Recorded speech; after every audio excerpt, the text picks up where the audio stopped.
بسم الله الرحمن الرحيم الحمد لله الذي هدانا لهذا وما كنا لنهتدي لولا أن هدانا الله لقد جاءت رسول ربنا بالحق الصلاة والسلام والتحية والإكرام على رسول الثقلين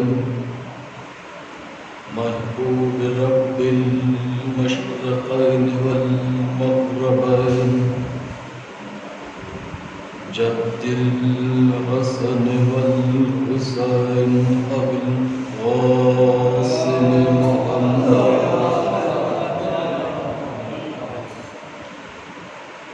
وعلى أهل بيت الطيبين الطاهرين المعصومين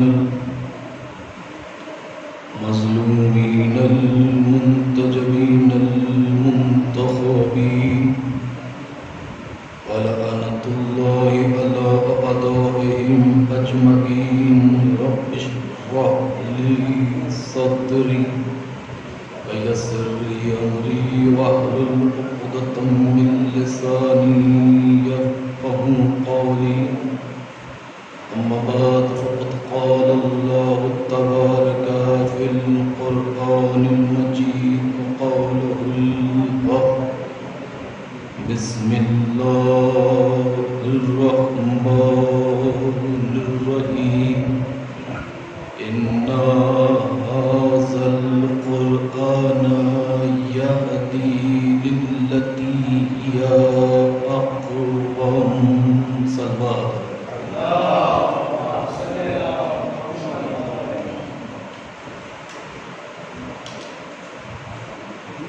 آزادانہ مظلوم کربلا قبل اس کے کہ آپ کی خدمت میں میں کچھ معروضات عرض کروں، آئیے سب سے پہلے ہم سبھی حضرات اپنے ہاتھوں کو خدا کی بارگاہ میں بلند کر کے امام حجت کو ان کے جد کا پرسہ دعا کے کلمات سے ادا کرتے ہیں۔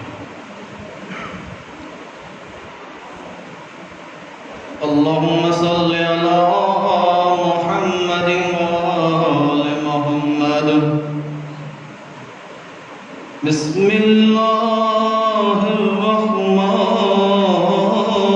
الرحیم اللہم کن لولیک الحجت ابن الحسن صلواتک علیہ وعلی آبائہ فی هذه الساعة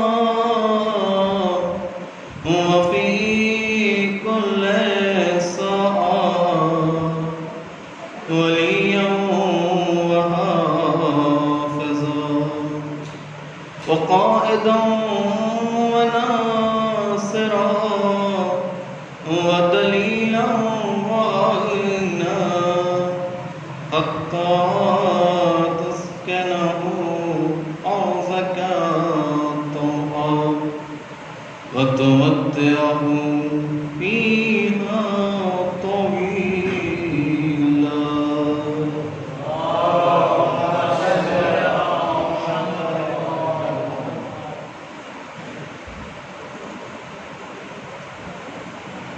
جس اے کریمہ کی تلاوت کا شرف حاصل کیا۔ قرآن مجید کے سورہ بنی اسرائیل کی آیت نمبر 9 میں رب العالمین، عالمین کا رب،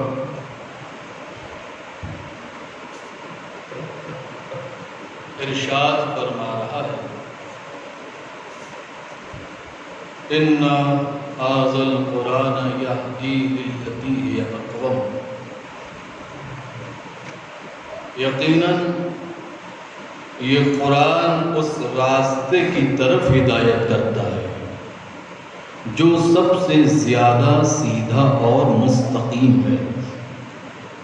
الحمدللہ اس فرش ازا پہ ہمارے بزرگ عالم دین امام جمعہ والجماعت حجت الاسلام علی جناب مولانا رضی حسن صاحب کا تشریف فرما۔ لہذا یہ بیانات جو بھی آپ کی خدمت تک پہنچیں گے وہ قرآن اور احادیث کی روشنی میں، قرآن اور احادیث کے ذیل میں۔ تو خالق کائنات ارشاد فرما رہا ہے سورہ بنی اسرائیل کی آیت نمبر 9 میں اِنَّ هَٰذَا الْقُرْآنَ يَهْدِي لِلَّتِي هِيَ أَقْوَمُ۔ یقیناً یہ قرآن اس راستے کی طرف ہدایت کرتا ہے جو سب سے زیادہ سیدھا اور مستقیم ہے۔ یعنی یہ آیت صفت کی طرف اشارہ کر رہی ہے۔ توجہ، یہ آیت صفت بیان کر رہی ہے کہ قرآن کس راستے کی طرف ہدایت کرتا ہے؟ اس راستے کی طرف ہدایت کرتا ہے جو سب سے زیادہ سیدھا اور مستقیم ہے۔ پہلی اس صفت کے حوالے سے 2-3 اقوال معصوم آپ کی خدمت میں بیان کرتا ہوں۔ اللہ نے قرآن کو جس نبی کے قلب پہ اتارا، دل میں اتارا، وہ نبی سرکار دو عالم احمد مجتبی محمد مصطفیٰ ارشاد فرما رہا ہے صفت قرآن کے حوالے سے۔ کیا ارشاد فرما رہا ہے؟ اِذَا الْتَبَسَتْ عَلَيْكُمُ الْفِتَنُ كَقَرْطَعِ اللَّيْلِ الْمُظْلِمِ فَعَلَيْكُمْ بِالْقُرْآنِ۔ اللہ کے رسول نے فرمایا جب رات کی تاریکی کی طرح فتنے تمہیں گھیر لیں تو تمہارے لیے ضروری ہے کہ تم قرآن سے متمسک ہو جاؤ۔ توجہ ہے، جب رات کی تاریکی کی طرح جب تم فتنوں میں گرفتار ہو جاؤ تو تمہارے لیے ضروری ہے کہ تم قرآن سے متمسک ہو جاؤ۔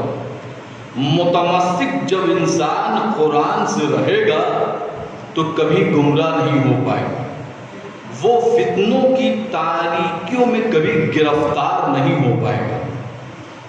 اور اس کے بعد رسول مقبول سرکار دو عالم نے کیا فرمایا صفت قرآن کے سلسلے میں؟ فضل القرآن علی سائر الکلام کفضل اللہ علی خلقہ۔ قرآن کو تمام باتوں پر اسی طرح برتری حاصل ہے جس طرح سے خدا کو مخلوقات پر۔ قرآن کو تمام باتوں پر، تمام اشیاء پر اسی طرح سے برتری حاصل ہے۔ کس طرح سے؟ کفضل اللہ علی خلقہ، جس طرح سے خدا کو مخلوقات پر برتری حاصل ہے۔ اور پھر اللہ کے ولی رسول کے وسیع مولا علی علیہ السلام نے ارشاد فرمایا، ایک سلوات دیجیے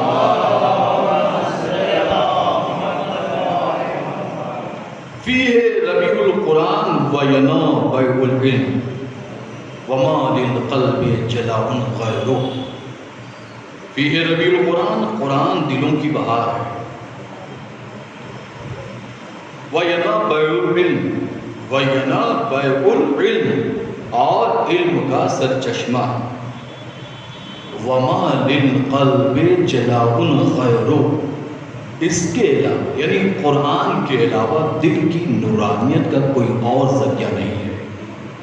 یعنی انسان اگر اپنے دل کو نورانی کرنا چاہتا ہے تو وہ قرآن کی تلاوت کرے، وہ قرآن سے متمسک رہے، اس کا دل بھی نورانی ہو جائے گا، اس کی زندگی بھی نورانی ہو جائے گی۔ صلوات بھیجئے محمد علیہ۔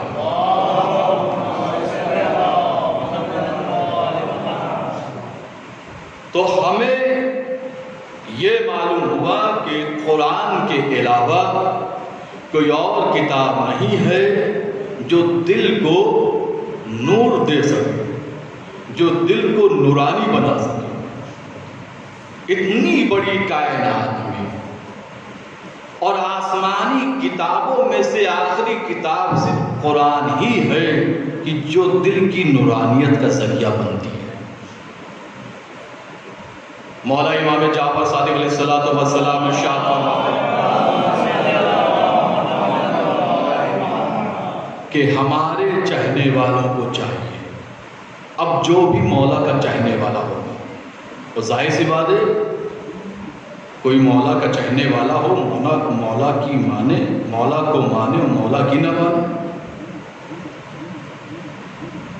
کوئی ایسا چاہنے والا ہو ہی نہیں سکتا کہ جو مولا کو تو مانتا ہو مولا کی نہ مانتا ہو۔ اور ظاہر سی بات جب مولا کو مانتا ہے تو مولا کی بھی مانتا ہوگا۔ تو چھٹے امام نے کیا فرمایا؟ ہمارے چاہنے والوں کو چاہیے کہ روزانہ 50 آیتوں کی تلاوت کرنی چاہیے۔ یعنی قرآن کچھ نہ صحیح تو ہمیں روزانہ 50 آیتوں کی تلاوت کرنا چاہیے۔ اور لوگ اپنے لیے اور اپنے بچوں کے لیے حافظے کی کیسی کیسی ٹونک استعمال کرتے ہیں، دماغین استعمال کرتے ہیں، بادام، پستہ، کاجو، تمام چیزیں، شہد، یہ وہ سب کہ حافظہ مضبوط ہو جائے، حافظہ قوی ہے، حافظہ مستحکم ہے۔ یہ تمام چیزیں ایک طرف۔ مولا فرماتے ہیں اگر تمہیں حافظے کو مضبوط کرنا ہے، اگر تم یہ چاہتے ہو کہ میرا حافظہ صحیح و سالم رہے، اگر تم یہ چاہتے ہو کہ میرا حافظہ قوی رہے، مضبوط رہے، تو صبح کی نماز کے بعد زیادہ سے زیادہ قرآن کی تلاوت کرو۔ نماز صبح کے بعد ایسے تو کسی ٹائم بھی قرآن کی تلاوت کریں گے تو حافظہ مضبوط ہوگا، لیکن صبح کی نماز کے بعد کی زیادہ تاکید بیان کی گئی ہے۔ اور قرآن کی تلاوت کے لیے کوئی وقت درکار نہیں ہے، جب بھی ہمیں وقت ملے ہم قرآن کی تلاوت کریں گے، دل ہمارا نورانی ہوتا چلا جائے گا، حافظہ ہمارا مضبوط ہوتا چلا جائے گا، شیاطین بری ارواحیں دور ہوتی چلی جائیں گی اور اللہ کی رحمتیں اور برکتیں نازل ہوتی رہیں گی۔ تو میں یہ بیان کر رہا تھا ان ھذا القرآن یہدی للتی ہی اقوم، یقیناً یہ قرآن اس راستے کی طرف ہدایت کرتا ہے جو سب سے زیادہ سیدھا اور مستقیم ہے۔ یہ سیدھا و مستقیم سے مراد کیا؟ مستقیم یعنی سیدھا، جو سب سے زیادہ سیدھا، یعنی کوئی ایسا راستہ ہے، کوئی ایسا راستہ ہے جس راستے میں کہیں سے کوئی موڑ نہیں پائی جاتی۔ توجہ صاحبان علم و فہم تشریف فرمائیں۔ جس راستے میں کہیں سے کوئی کجی نہیں پائی جاتی، وہ راستہ ایسا راستہ ہے جو بالکل سیدھا ہے، کہیں سے کوئی اس میں کجی نہیں پائی جاتی۔ کیا سیدھے راستے سے مراد کون سا ہے؟ ایسی راستہ نا کہ ایک ایسا راستہ اختیار کیا جائے کہ وہ راستہ کہیں سے نہ موڑتا ہو۔ تو دنیا کے آپ جتنے بھی راستے لے لیجیے، کائنات کا کوئی بھی راستہ ایسا نہیں ملے گا، کہیں نہ کہیں سے موڑ آئے گی۔ تو معلوم ہوا کہ پھر یہ کون سا راستہ ہے، یہ کس راستے کی طرف رب العالمین اشارہ کر رہا ہے. یہ کس راستے کی طرف اشارہ کیا جا رہا ہے کہ ان ھذا القرآن یہدی للتی ہی اقوم. یقیناً یہ قرآن اس راستے کی طرف ہدایت کرتا ہے جو سب سے زیادہ سیدھا اور مستقیم. توجہ، اب میں آ رہا ہوں آگے کی منزل کی جانب. انسان نماز کو ادا کرتا، آپ مجھے بتا دیجئے کہ نماز جنازہ کے علاوہ کوئی بھی ایک ایسی نماز بتا دیجئے جو بغیر سورہ حمد کے کامل ہو جائے. جو سورہ حمد کے بغیر نماز کامل ہو جائے، پوری ہو جائے، چاہے وہ واجبات میں ہو یا مستحبات میں ہو. کوئی بھی آپ مجھے نماز بتائیے نماز جنازہ کے علاوہ جس میں سورہ حمد کی تلاوت نہ کرنا ہو. تو اب یہاں پہ مجھے ایک جملہ کہنے دیجیے کہ معلوم ہوا کہ کوئی بھی نماز ایسی نہیں ہے جو سورہ حمد کے بغیر کامل ہو جائے. تو جب سورہ حمد کے بغیر نماز کامل نہیں ہو سکتی تو اہل بیت کے بغیر دین کامل نہیں ہو سکتا. صلوات پڑھیے محمد.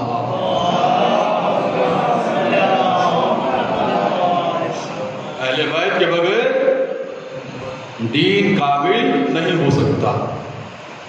انسان نے نماز شروع کی، اب وہ نماز جب شروع کی تو سورہ حمد کی تلاوت کی. بسم اللہ الرحمن الرحیم، الحمدللہ رب العالمین الرحمن الرحیم مالک یوم الدین ایاک نعبد و ایاک نستعین اہدنا الصراط المستقیم اہدنا الصراط المستقیم.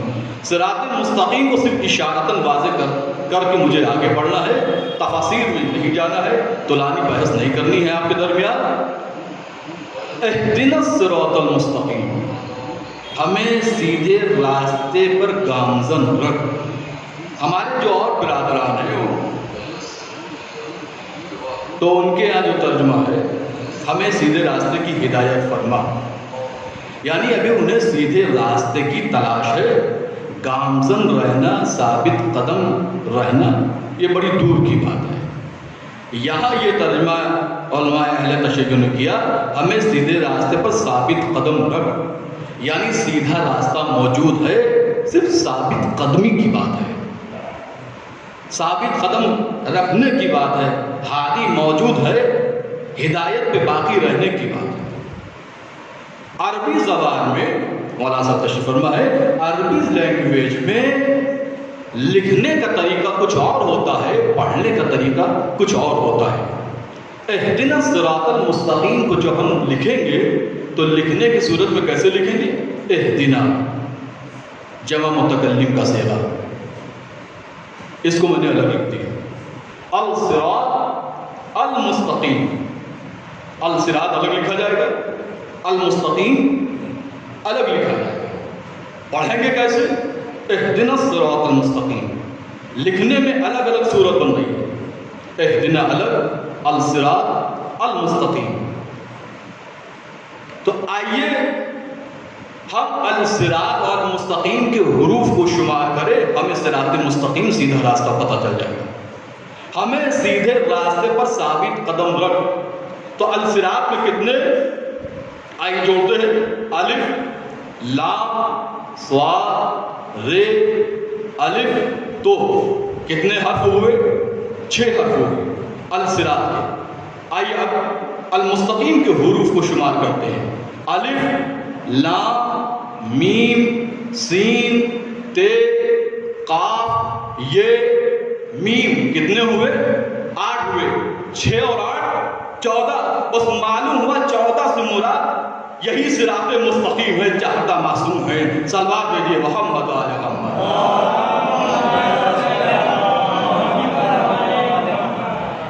اہدنا الصراط المستقیم، ہمیں سیدھے راستے پر ثابت قدم رکھ.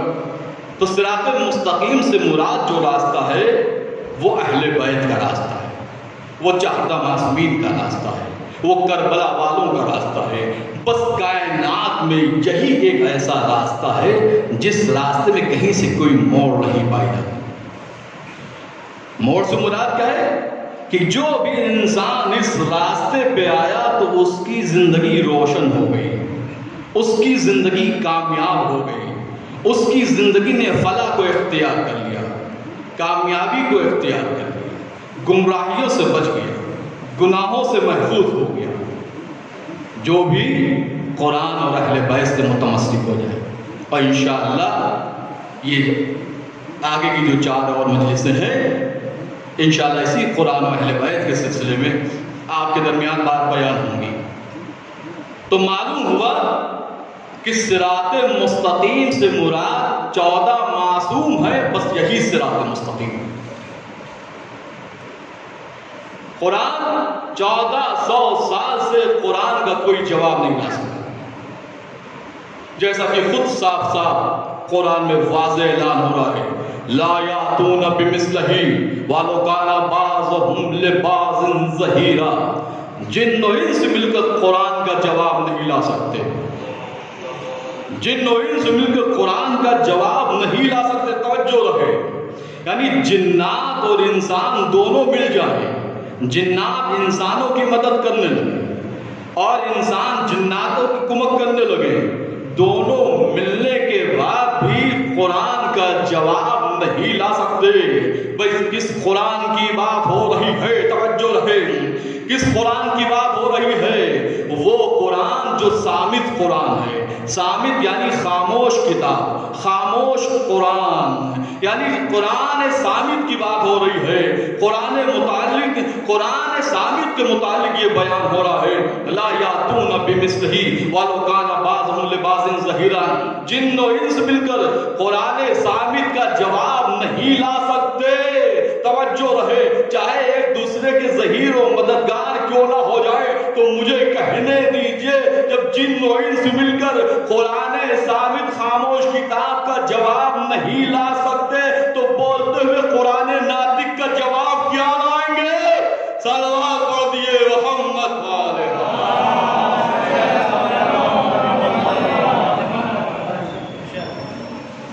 جب قرآن صامت کا جواب جنات و انسان مل کر نہیں لا سکتے تو قرآن ناطق کا جواب جو بولتا ہوا قرآن۔ اور یہاں قرآن کے حوالے سے ایک فضیلت کا گوشہ اور آپ کے درمیان، اس کے بعد بات کو آگے بڑھاتا ہوں۔ مامون کا دربار سجا ہوا ہے، علماء تشریف فرما، اس بھرے دربار میں ایک خوبصورت، خوب شکل، اچھے لباس میں ایک یہودی داخل ہوتا ہے۔ ایک یہودی آتا ہے اور آنے کے بعد علماء سے مناظرہ شروع کرتا ہے۔ جب بحث و مناظرہ ختم ہو جاتا ہے تو مامون اس یہودی کو اپنے پاس بلاتا ہے، اب بلا کے کہتا ہے کہ تو مسلمان کیوں نہیں ہو جاتا؟ تو مسلمان کیوں نہیں ہو جاتا؟ تو وہ یہودی کہتا ہے مامون سے کہ دیکھو، مجھے میرے آباء و اجداد سے منحرف مت کرو۔ جو ہمارے باپ دادا کا دین تھا، مذہب ہے، دھرم ہے، میں اسی دھرم میں باقی ہوں اور باقی رہوں گا۔ میں اپنے اجداد سے منحرف نہیں ہو سکتا ہوں، میں مسلمان نہیں ہوں گا۔ یہ کہہ کے وہ چلا گیا۔ 1 سال کے بعد اب جو آتا ہے وہ یہودی، تو آنے کے بعد علم فقہ میں علماء سے مناظرہ کرتا ہے۔ علم فقہ، چونکہ مولانا تشریف فرما ہے، وہ تو ظاہر سی بات ہے کہ انہوں نے پڑھا ہے اور میں بھی گزرا ہوں اس درس سے۔ علم فقہ میں وہ مناظرہ کرتا ہے۔ جب وہ مناظرہ کر چکا علم فقہ میں علماء کرام سے، تو مامون نے بلایا کہ یہ بتا، 1 سال کے بعد اب جو تو آیا ہے یہ مسلمان کیسے ہو گئے؟ جب میں نے تجھ سے مسلمان ہونے کے لیے کہا تو تو نے مسلمان ہونے سے انکار کر دیا، اب مسلمان کیسے ہو گیا؟ تو اس نے بتایا کہ میرے پاس ایک ہنر ہے خطاطی کا، یعنی کتابت۔ پہلے زمانے، اب تو یہ کمپیوٹرائز شروع ہو گئے ہیں، جو کتابیں نکلنا شروع ہو گئی ہیں مشین سے، کمپیوٹر وغیرہ سے ٹائپ ہو کے نکل، لیکن ایک دور ایسا گزرا ہے ابھی تقریباً 20 سال پہلے لے لیجئے یا اور 25 سال پہلے لے لیجئے کہ کتابت کا دور چل رہا تھا۔ تو خطاطی کا فن میرے پاس، اس فن سے جب میں نے توریت کو لکھنا شروع کیا تو توریت کو میں نے 3 نسخوں میں تحریر کیا اور اس میں تبدیلی کر ڈالی، کہیں کمی، کہیں زیادتی، کہیں ترمیم و تنصیب کر دی، اور جا کے میں نے بازار میں فروخت کر دیا۔ لوگوں نے اسے لے لیا، کوئی اعتراض نہیں ہوا۔ انجیل کو میں نے 3 نسخوں میں تحریر کیا اور کہیں زیادتی کر دی، کہیں کمی کر دی، کہیں گھٹایا، کہیں بڑھایا، کہیں کچھ لکھ دیا، کہیں کچھ، تو اس کے چاہنے والوں نے بھی انجیل کو بھی قبول کر لیا۔ اب جب میں نے قرآن کو 3 نسخوں میں تبدیل کر کے، یعنی کہیں کمی، کہیں زیادتی، کہیں زبر کو زیر، کہیں زیر کو زبر، کہیں پیش کو پیش کر دیا، یعنی رد و بدل کر دی، تو جب میں نے قرآن میں رد و بدل کر کے بازار میں جب میں لے گیا تو جب قرآن کے پڑھنے والوں نے دیکھا تو کہا کہ یہ قرآن نہیں ہے، یہ تمہاری لکھی ہوئی کتاب ہے۔ توجہ رہے، یہ قرآن نہیں ہے، یہ تمہاری لکھی ہوئی کتاب ہے۔ تب مجھے یہ معلوم ہو گیا کہ جو یہ کتاب ہے وہ اللہ بھی سچا ہے، وہ دین بھی سچا ہے، وہ مسلمان بھی سچے ہیں جو اس کتاب کو ماننے والے ہیں۔ صلوات پڑھیے محمد علیہ۔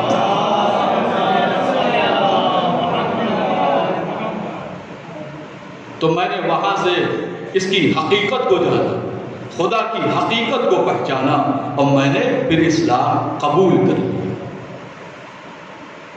تو اس نے اسلام جو قبول کیا تو اسلام کو قریب سے دیکھا تو قبول کیا۔ تو قرآن صامت کا جواب جس طرح سے یہ کائنات نہیں لا سکتی، جن و انس مل کر نہیں لا سکتے، جو خاموش کتاب ہے، تو جو بولتا ہوا قرآن، جو بولتی ہوئی کتاب ہے، اس کا جواب یہ دنیا والے کیا پیش کریں گے؟ اور یہ جس طرح سے قرآن صامت کی مثال ممکن نہیں، اسی طرح سے قرآن ناطق علی ابن ابی طالب کی بھی مثال ممکن ہے۔ علی ایسا بے مثل و بے نظیر ہے،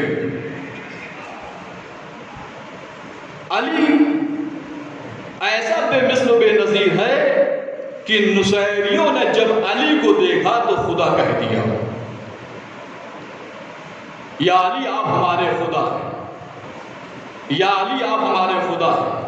اور علی ہے کہ جو اپنی خدائی سے انکار کر رہے ہیں۔ ایک مرتبہ اللہ کے ولی، رسول کے وصی، مولائے کائنات حضرت امیر المومنین علی ابن ابی طالب علیہ السلام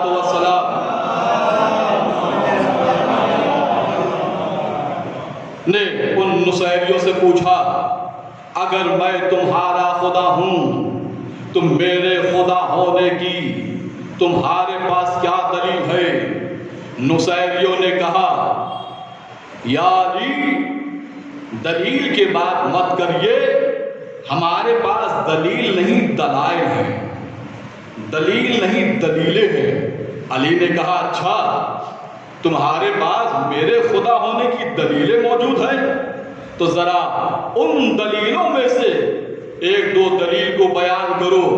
تو نصیریوں نے بیان کیا، یا علی جناب موسیٰ کی ضدی قوم جناب موسیٰ سے ضد کر رہی تھی کہ تمہارے خدا کو نیند نہیں آتی، یہ کیسے ہو سکتا ہے؟ مجھے بتائیے۔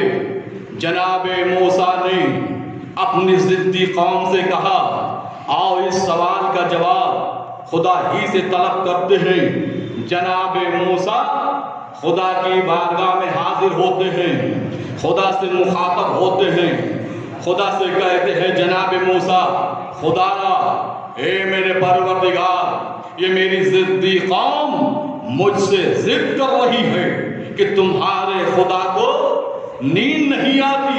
یہ کیسے ممکن ہے کہ خدا کو نیند نہیں آتی؟ ایک مرتبہ آواز قدرت آئی، اے موسیٰ، تم 2 دن اور 1 رات جاگو، اور دوسری رات کو جب تم بیٹھو تو اپنے ہاتھ میں ایک شیشہ لے کے بیٹھ جاؤ۔ جناب موسیٰ نے حکم پروردگار کے مطابق ایسا ہی عمل کیا۔ توجہ رہے صاحبان فہم کا مطلب تشریف فرما ہے۔ جناب موسیٰ نے حکم پروردگار کے مطابق ایسا ہی عمل کیا کہ 2 دن اور 1 رات جناب موسیٰ نہ سوئے، اور جب دوسری رات کو جناب موسیٰ بیٹھے تو اپنے ہاتھ میں شیشہ لے کے بیٹھے۔ ابھی چند لمحہ نہ گزرا تھا کہ جناب موسیٰ کو ایک نیند کا غلبہ ہلکا سا طاری ہوا۔ یہ نیند کا غلبہ ہلکا سا طاری ہونا تھا کہ جناب موسیٰ کے ہاتھ میں جو شیشہ تھا وہ شیشہ ہاتھ سے چھٹا، اور جب چھٹا تو زمین پہ گرا، اور جب گرا تو چور چور ہو گیا۔ آواز قدرت آئی، اے موسیٰ، تم 2 دن اور 1 رات نہ سوئے، اور دوسری رات کو جب تم بیٹھے، ابھی چند لمحہ نہ گزرا تھا کہ شیشہ تمہارے ہاتھ سے چھٹا اور چور چور ہو گیا۔ اے موسیٰ، تم ہی بتاؤ، اتنی بڑی کائنات کو چلانے والا، اتنی بڑی کائنات کو چلانے والا اگر سو جائے تو یہ دنیا تباہ و برباد ہو جائے گی۔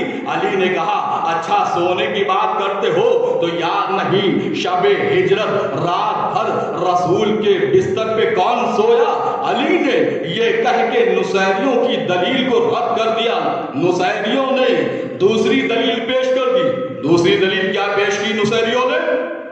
یا علی، جناب ابراہیم نے نمرود سے کہا، اے نمرود، تو خدا ہونے کا دعویٰ کرتا ہے، تو خدائی کا دعویٰ کرتا ہے، اگر تو خدا ہے تو مغرب سے سورج کو طلوع کر اور مشرق میں غروب کر دے۔ یعنی ہم نے کتابوں میں پڑھا ہے۔ اتنا نصیریوں کا کہنا تھا کہ علی نے روکا، کہا رک جاؤ، تم نے مغرب سے سورج کو طلوع ہوتے تو دیکھا، مگر یہ نہیں دیکھا کہ جب سورج طلوع ہو رہا تھا تو علی کی پیشانی کس کی بارگاہ میں خم تھی، علی کس کو سجدہ کر رہا تھا، علی کس کی عبادت میں مشغول و مصروف تھا، اور میں نے سورج کو مشرق میں غروب نہیں کیا۔ علی نے کہا، دیکھو، تم اس خدا کو مانو جس کو میں مانتا ہوں، تم اس خدا کی عبادت کرو جس خدا کی میں عبادت کرتا ہوں، جو وحدہ لا شریک ہے، جس کا کوئی شریک نہیں ہے، جو لائق عبادت ہے، جو لائق ستائش ہے، مگر نصیری ہیں جو اپنی جگہ پہ اٹے ہوئے ہیں، ڈٹے ہوئے ہیں، کس بات میں کہ آپ ہی ہمارے خدا ہے۔ توجہ رہے،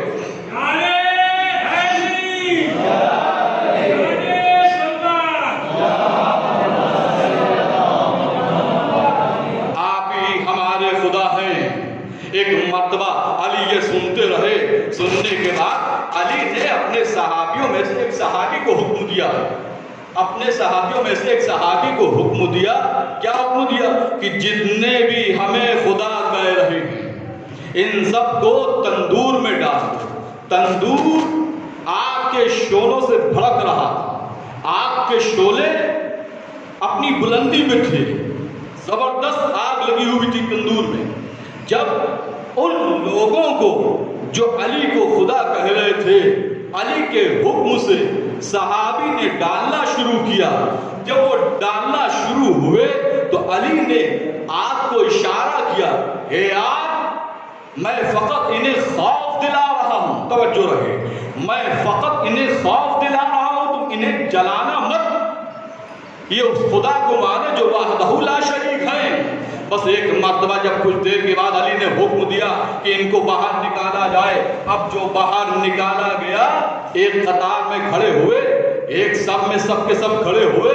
علی نے کہا اب تو تم لوگوں کو یقین ہو گیا کہ میں تمہارا خدا نہیں ہوں۔ تمام نصیریوں نے یک زبان ہو کر کہا اب تو میرے یقین میں اور اضافہ ہو گیا۔ ارے جو آگ سے بچا لے وہی تو خدا ہے۔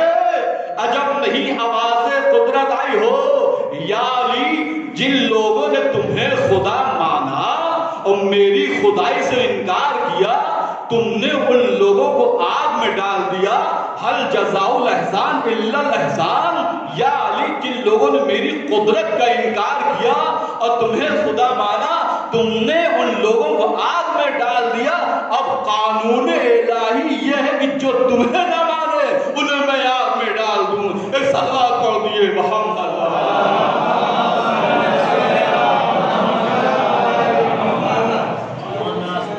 علی کو نہ ماننے والا اس دنیا میں بھی چین کی زندگی نہیں گزار سکتا، اور آخرت میں تو اس کو واصل جہنم ہونا ہی ہونا ہے۔ علی سے بغض و عداوت، علی سے دشمنی سوائے جہنم کے راستے کے علاوہ کوئی اور راستہ نہیں بتاتی۔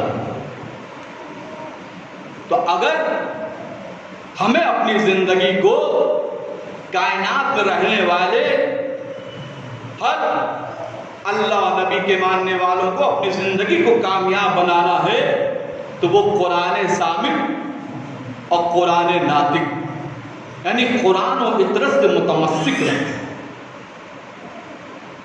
آپ دیکھیں تو اب وہ زندگی اس کی کامیاب و کامران رہے۔ تو جس نے علی، اللہ نے یہ بتا دیا کہ علی جو تمہیں نہیں مانے گا وہ واصل جہنم ہوگا۔ جو بھی تیری عداوت میں زندگی دنیا میں بھی گزارے گا، اس کے کوئی بھی نیک عمل بغیر تمہاری محبت کی قبول نہیں۔ اور جب وہ دنیا سے جائے گا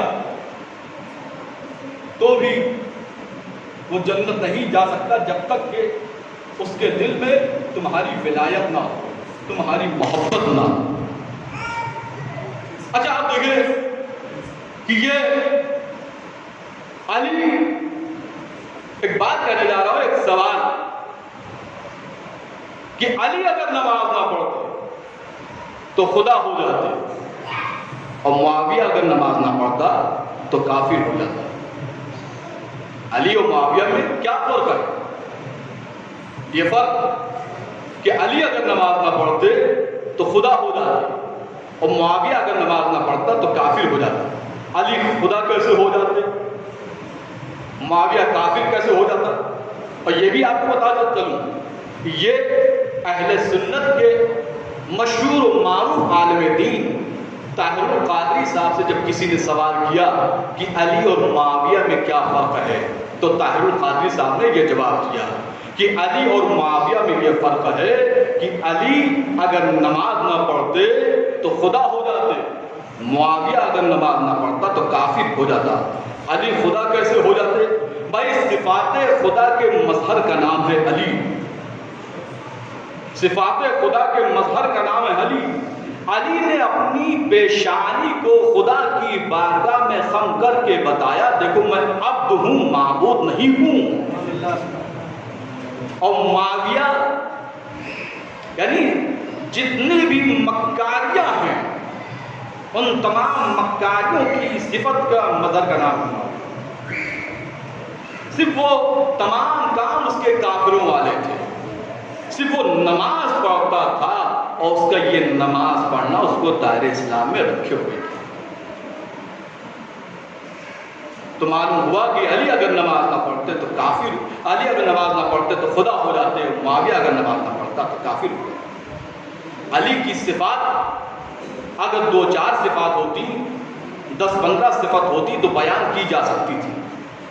ارے علی وہ ہے جو صفات خدا کا مظہر ہے. علی کی کن کن صفتوں کو بیان کیا جائے, علی کی کن کن صفتوں کو شمار کیا جائے. شجاعت کا میدان ہو تو بے مثال, علم کا مثال ہو, علم کا میدان ہو تو بے مثال, ریاضت کا میدان ہو تو بے مثال, عبادت کا میدان ہو تو بے مثال.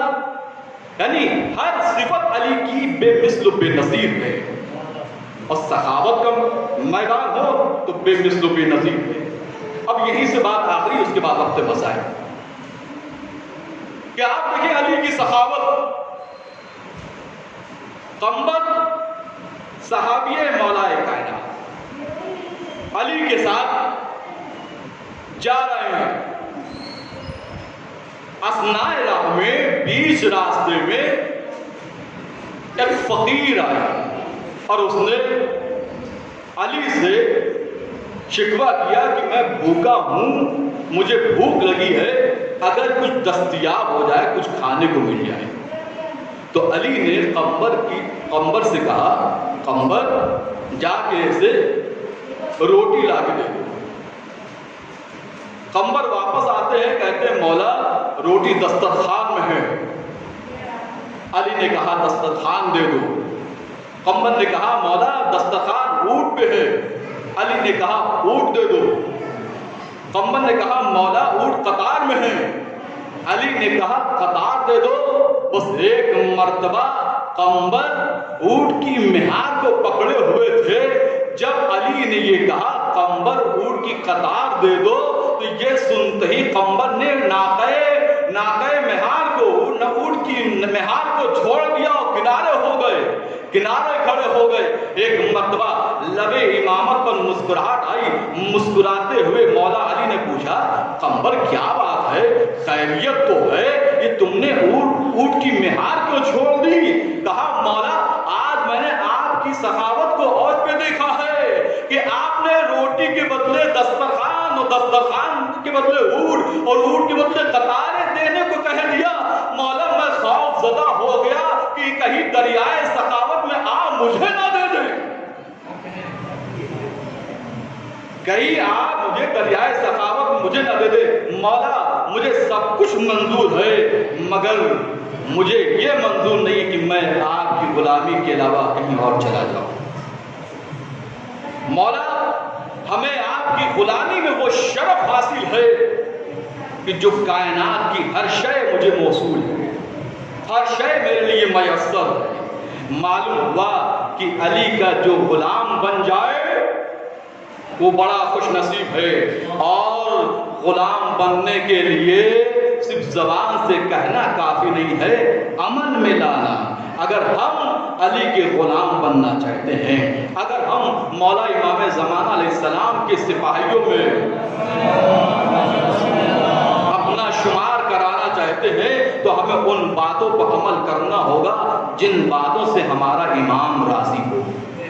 جن باتوں سے ہمارا امام راضی ہوگا تو یہی ہماری کامیابی کی دلیل ہے, یہی ہماری فلاح کی دلیل ہے. اور جب امام راضی ہے تو خدا راضی. تو علی کی غلامی کی در کا شرف جسے میسر ہو جائے. کسی شاعر نے کیا خوب کہا, علی کا ادنا غلام ہوں میں, ثواب لے کر میں کیا کروں گا. بسی ہے دل میں علی کی خوشبو, گلاب لے کر میں کیا کروں گا. فرشتے آئے لحد میں جس دم, یہ کہہ کے واپس ہوئے وہ اس دم, لحد میں اس کے خاک شفا ہے, حساب لے کر میں کیا کروں گا. عظمت محمد علی محمد صلوات.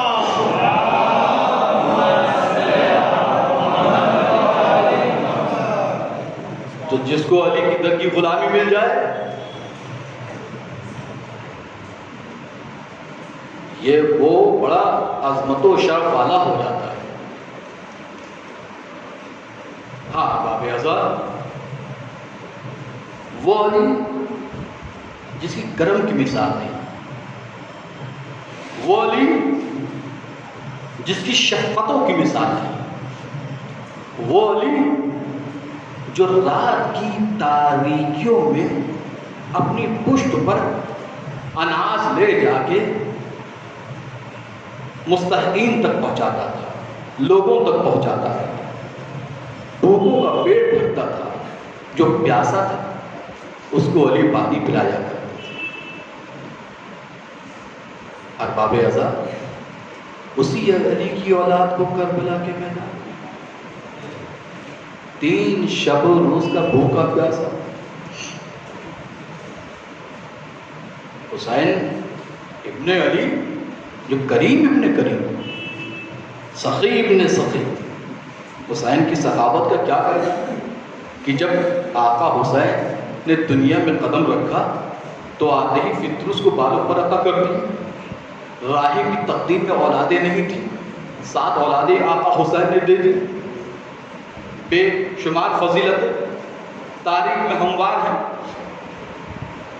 اسی آقا حسین کو اور خاندان اہل بیت کو 3 شب و روز کا بھوکا پیاسا رکھا گیا۔